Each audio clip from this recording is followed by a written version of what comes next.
When you hold me in your arms so tight, you let me know everything's alright. Marc Alévi, bonjour. Qui êtes-vous? Physicien, philosophe, amateur des systèmes complexes? Que dois-je dire? Oh ben, tout ça va ensemble. Le point de départ, c'est la physique, clairement. Mais chemin faisant, la physique m'a amené à poser des questions métaphysiques. J'ai travaillé longtemps pour Prigogine qui avait cette jolie phrase. Il dit « Il n'existe pas de physique fondamentale sans métaphysique pour la fonder ». Donc forcément, qui dit métaphysique dit philosophie. Et derrière tout ça, ben, il y a les questions métaphysiques que la philosophie, avec sa rationalité, ne parvient pas à poser convenablement, en tout cas à répondre convenablement. Et à ce moment-là, il y a les portes de la spiritualité qui s'ouvrent, au-delà d'ailleurs de toutes les religions. Voilà, donc c'est un peu ça qui fait l'unité, la cohérence de mon parcours. C'est physicien et philosophe et spiritualiste. Dans votre conférence, vous venez de nous parler des mutations que le monde est en train de vivre. Vous dites que nous sommes en zone de turbulence. Vous avez parlé de différentes ruptures. J'aimerais qu'on s'arrête sur la rupture économique. On passe d'un modèle basé sur le prix, la standardisation. Vers quoi on va passer? La réponse que j'ai proposée, c'est que jusqu'à aujourd'hui, pour caricaturer, on achète un prix. On a un vague besoin, souvent d'ailleurs un besoin imposé du monde extérieur par la publicité, par la mode, des choses comme ça.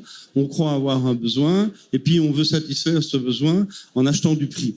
Je pense que ce mécanisme-là, il va pas disparaître, mais il va s'atténuer très fortement dans la mesure où les gens commencent à se rendre compte que l'inutile coûte beaucoup trop cher, que les pouvoirs d'achat baissent et que donc acheter de l'inutile est quelque chose qui va devenir hors de prix.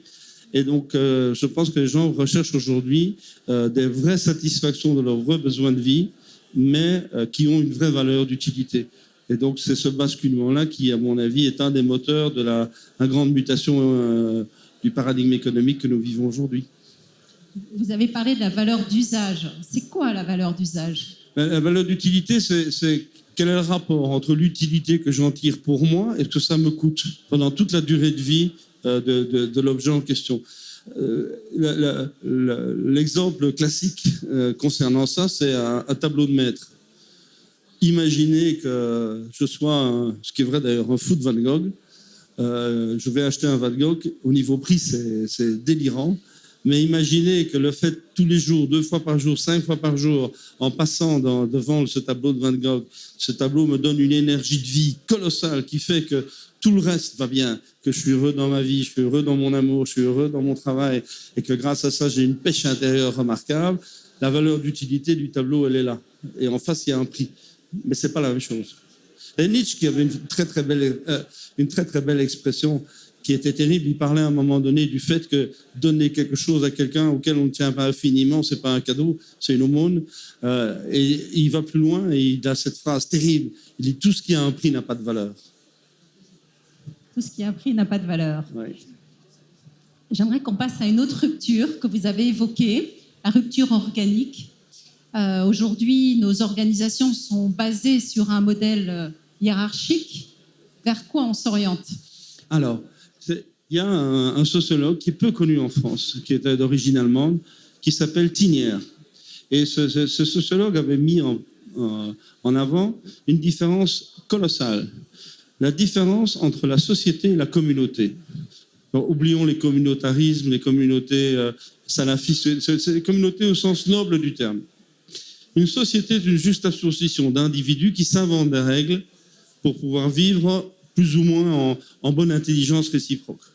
Donc la société, c'est quelque chose qui diminue au maximum le risque de conflit, alors que la communauté est toujours fondée sur un projet commun. Et donc dès le moment où on a un projet commun et que tout le monde y met le meilleur de soi pour y arriver, à ce moment-là, la notion de loi n'a plus beaucoup d'importance. Elles viennent toutes seules.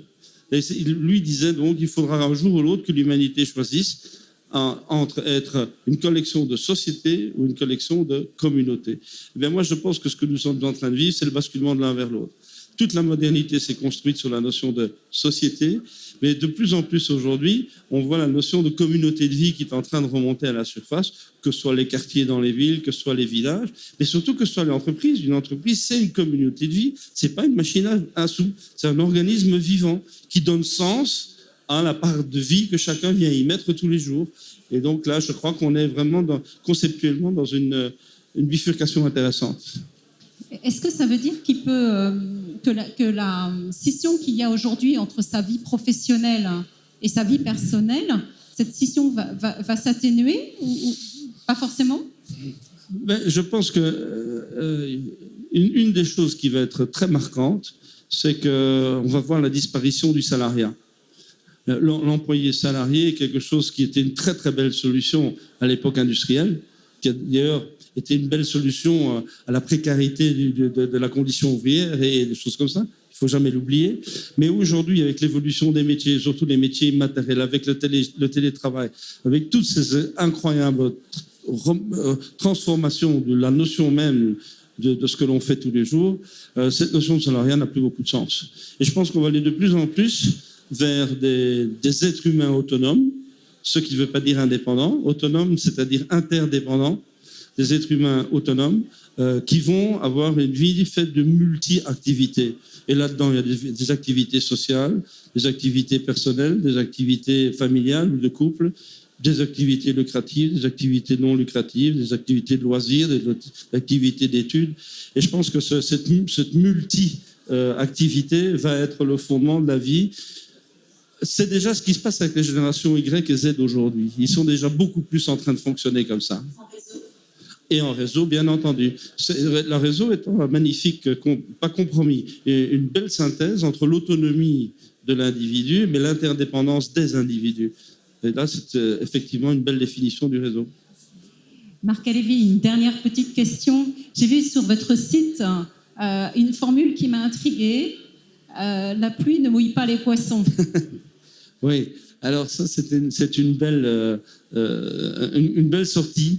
C'est avec mon fils Noé. Voilà. Noé qui est un fou de poissons, de bateaux, de mer. Enfin, il vit là-dedans depuis qu'il a 3 ans. On était assis devant un étang et il pleuvait. Et il se plaignait qu'il y avait de la pluie qui tombait. Et je lui ai dit comme ça spontanément, je lui ai dit mais tu t'en fais pas, la pluie ne mouille pas les poissons. Mais après ça, j'y ai repensé en me disant mais si, en parlant des 2 paradigmes, c'est ceux qui vivent déjà aujourd'hui dans le paradigme de la courbe verte, c'est-à-dire dans l'eau, ils n'ont rien à faire de la pluie qui tombe sur la courbe rouge. Et ils sont dans un autre milieu déjà, dans un autre monde. Ça ne les concerne plus. Allons-y. Merci Allons-y. beaucoup. Merci beaucoup, Marc Halévy. Avec plaisir. I am believing.